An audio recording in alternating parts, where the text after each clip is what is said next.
Good morning. I'm Secretary of Agriculture Ed Wengren, and I'm here with Alex Gillett from our Beneficial Insect Lab, and we're here at Chickadee Creek Organic Farm, where we're going to do a field inspection for Mexican bean beetle.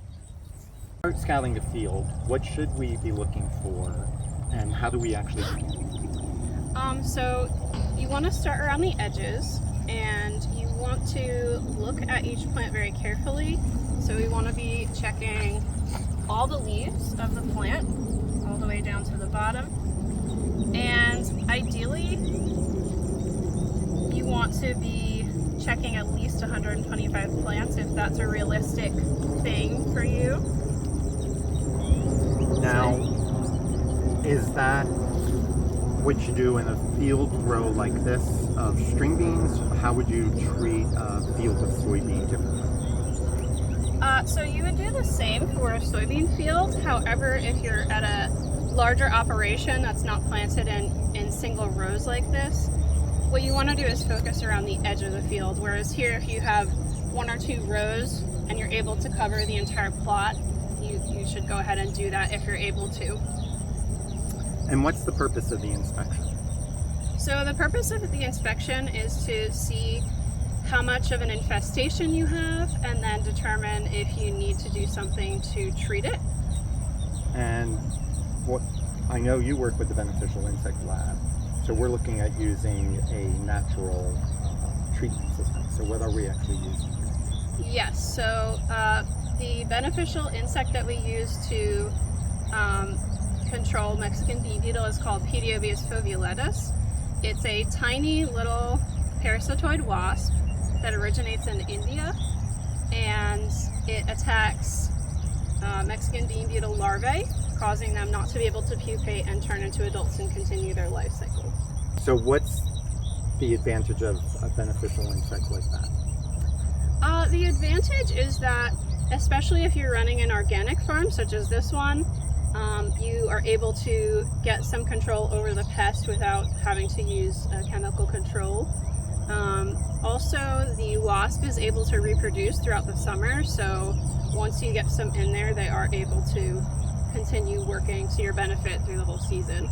So since it's a wasp, is there any risk to humans because you're going to have people picking beans out here in the field? Should they be worried? So no, that's asked very frequently. The wasps are so tiny that they do not pose any threat to either stinging you or biting you. They have no interest in humans. How about other insects? Nope. So the Pediobius wasp was chosen very specifically because it is specific to only attacking beetles in the genus Epilachna. So Epilachna viravestis is the Mexican bean beetle, and then it will also go after squash beetle, which is in the same genus, which is another pest insect. So bonus. So particularly for a diversified farm like this, they're getting two crops covered for the price of one. Yeah. So how would a farmer or a scout determine how many insects would be needed to address an infestation? That's a good question that we get asked often.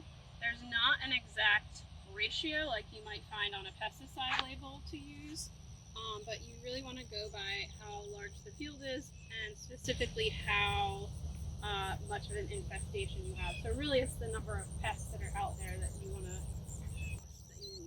So for example, if you're seeing tiny little larvae that are only first or second instars, or you're just seeing maybe some eggs laid, you might get 1 or 2 bags of mummies.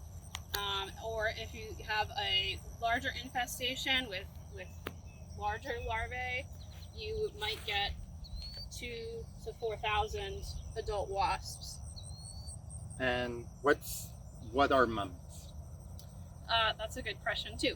So mummies are actually the dead skin of a bean beetle larvae that has been parasitized by the wasp, and that contains 25 new little baby wasps that are going to come out and start working on the next generation of larvae. So those are a little bit more of a slow release method, where those are going to come out a few days after you put them out in your field, and they'll kind of release themselves a little bit gradually. Whereas if you're releasing adults, they'll just come in a cup, and they'll get to work right away. Is there an advantage to one or the other? It really just depends on the timing of what life stages of the beetle that you have. So what's the ideal time for a farmer to start scouting their field for Mexican bean beetle? Honestly, as soon as there's true leaves up on the bean plants, you can start scouting.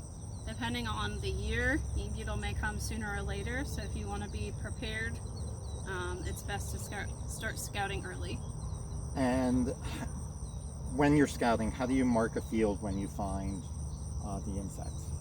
Yeah, so you can use one of these little field flags to easily demarcate where you see a heavy infestation that you might want to come back and do, say, a biocontrol release there. And you could just, that's nice and easy to see. You can come find it later.